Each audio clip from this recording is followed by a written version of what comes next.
उत्तर प्रदेश सरकार के कैबिनेट मंत्री और निषाद पार्टी के राष्ट्रीय अध्यक्ष डॉक्टर संजय निषाद ने बलिया पहुंचकर मीडिया से बातचीत की। मीडिया के कई सवालों का निषाद ने खुलकर जवाब दिया। उन्होंने ऐसी ऐसी बातें बोली जिसके बाद से ही माहौल गर्मा गया है। सुनिए डॉक्टर संजय निषाद ने क्या कुछ कहा। जिस तरीके से ओली जो प्रधानमंत्री हुआ करते थे नेपाल के, उन्होंने राम का विरोध किया था, राम के अस्तित्व पे सवाल खड़ा किया था और नतीजतन कहीं न कहीं विरोध हुआ और एक जन आंदोलन के जरिए उनको हटा दिया गया नेपाल में। अखिलेश यादव कह रहे हैं कि अगर यहाँ वोट डकैती होती है तो जनता बाकी देशों की तरह जो पड़ोसी देश हैं सड़कों पर आ जाएगी। जनता जान गई है कि हमारी नोट और नौकरी की चोरी कौन करता है। सामाजिक न्याय मंत्रालय का रिपोर्ट कहता है कि लेदरमैन अपनी संख्या से 100 गुना ज़्यादा नौकरी पर कब्जा है, मिल्कमैन अपनी संख्या से 100 गुना ज़्यादा नौकरी में कब्जा है। तो किसका कब्जा है? तो नोट नौकरी लूटने वाले को जनता जान गई है। उनके बातों पर जो भी देश अमेरिका के इशारे पर चलेगा, चाइना के इशारे पर चलेगा, उसका ऐसे ही हर्ष होगा। बांग्लादेश था, नेपाल हुआ, पाकिस्तान हुआ, अफगानिस्तान हुआ, मलेशिया, ये सारे जो चाइना और अमेरिका के ग्रोह हुए तो निश्चित रूप से होना ही होना है। पहले हथियार भेजता था, हथियार थे, अब भारत युद्ध लड़ नहीं रहा है। भारत बुद्ध का देश, युद्ध नहीं, अब शुद्ध किए जा रहे हैं जो अशुद्ध थे।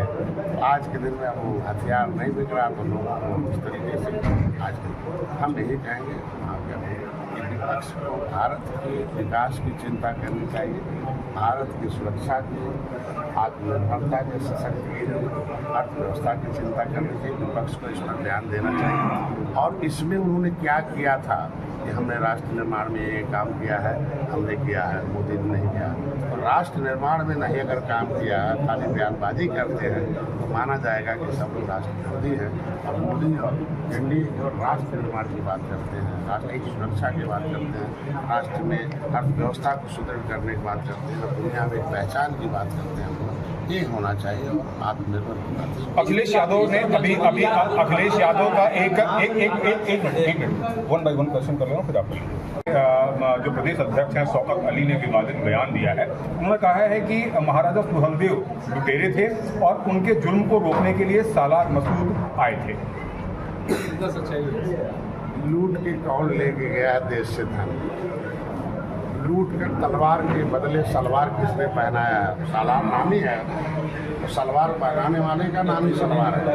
और तलवार के बदौलत धर्म बदला कौन है जानता है? कि देश को लूट कर कौन ले गए सब जानते हैं। देश लूटने कौन बाहर से आए थे सब जानते हैं। उनसे कौन कौन राजा सब लड़े हैं, जितने बोलेंगे तो ये लोग ऐसे ही हैं, चाहते हैं कि देश में क्राइम हो जाए, ये चाहते हैं कि जो व्यवस्था बनी है शांति की वो भंग हो जाए। जब ये राजाओं, हमारे राजाओं को लुटेरे कहेंगे और लुटेरे इनके दिलदार हो जाएंगे तो लुटेरों के वंशजों ने भाग गए थे यहाँ से, कहना नहीं मैं भारत में नहीं रहूँगा, हम लुटेरे के वंशज हैं। तो अपना चला गया अफगानिस्तान, चला गया पाकिस्तान, मतलब अब चाहे ना हम लोग भारतीय हैं, भारत के साथ रहेंगे। अगर भारतीय होने पर कोई परिस्थिति लगाए किसी राजा महाराजा लड़ने वाले को, तो इसका माना इनको भी पाकिस्तान चला जाना चाहिए। अगर ऐसे बोलते हैं तो हमारे लोग उठाकर फेंक देंगे, चले जाएंगे। इस तरीके का गैर बंदूकबाजी गैर जो देश में अस्थिरता कायम करे उचित नहीं है, इसके खिलाफ कार्रवाई होनी चाहिए। तो क्या शौकत अली जिस तरीके से विवादित बयान दे रहे हैं, मुकदमा होना चाहिए, जेल जाना चाहिए। इस तरीके से हमारे राजाओं को सुहेलदेव हमारे निषाद राजवंशज के भाई थे, हम लोग राजा हैं, हम लोगों के किले मौजूद हैं, हम लोगों ने विदेशी आक्रांताओं को लड़ने के नाते उजड़े लोग हैं। और उजड़े हुए परिवारों को अगर चुनौती देंगे राजभर को, निषाद राज के वंशजों को, तो निश्चित रूप से जागेगा और निश्चित रूप से इनके खिलाफ कार्रवाई लोग उभरेंगे, तो निश्चित रूप से तो लॉ एंड ऑर्डर का मामला आएगा। अच्छा, सुप्रीम कोर्ट ने आज एक बड़ा फैसला दिया है। वक्फ संशोधन एक्ट के कुछ धाराओं को पर उसने रोक लगाई है।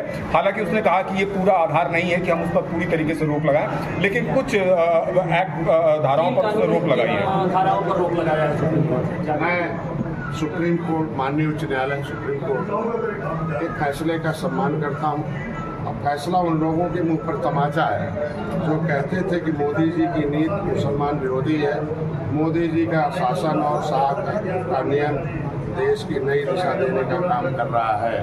आज के दिन में विपक्ष को इसमें जो लोग कहते थे उनको देना चाहिए, सुप्रीम कोर्ट के फैसले का संशोधन करते हैं। और 3 सदस्यीय गैर मुस्लिम होने का भी स्वागत है। कोर्ट ने भी इसको माना कि वक्त में सभी लोगों की आवश्यकता है, क्योंकि सभी नागरिक हैं देश के, सबका विकास होना चाहिए। हम तो मुसलमान भाइयों से अपील करूँगा कि सच्चर कमेटी का रिपोर्ट जरूर पढ़ना चाहिए कि आप बटन दबाते रहे कांग्रेस सपा बसपा का, बदले में गरीबी पाते रहे।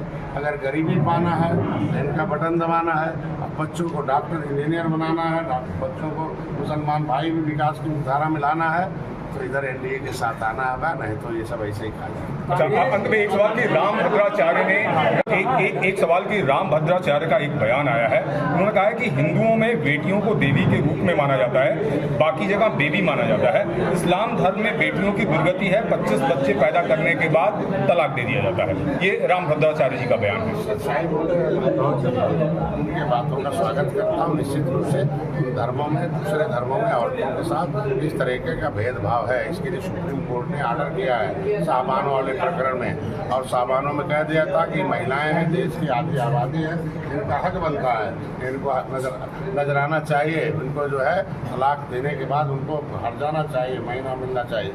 लेकिन कांग्रेस ने उस नियम को बदल दिया, महिलाओं के विरोध में कानून पास कर दिया, कह दिया कि supreme court is not supreme, the parliament is supreme. अब कांग्रेस ने अलग कानून बना दिया कि नहीं, तलाक दे देगा तो ऐसे रोड पर घूमेगी महिला। इसीलिए तो आधी आबादी कांग्रेस से नाराज हो गई, कहेंगे कांग्रेस हटाओ, मोदी बुलाओ, और फिर कहेंगे इसी तरीके से कि आज के दिन में हमारे समाज में, इस देश में हर एक नागरिक को, हर एक धर्म के महिला पुरुष को बराबर का अंत में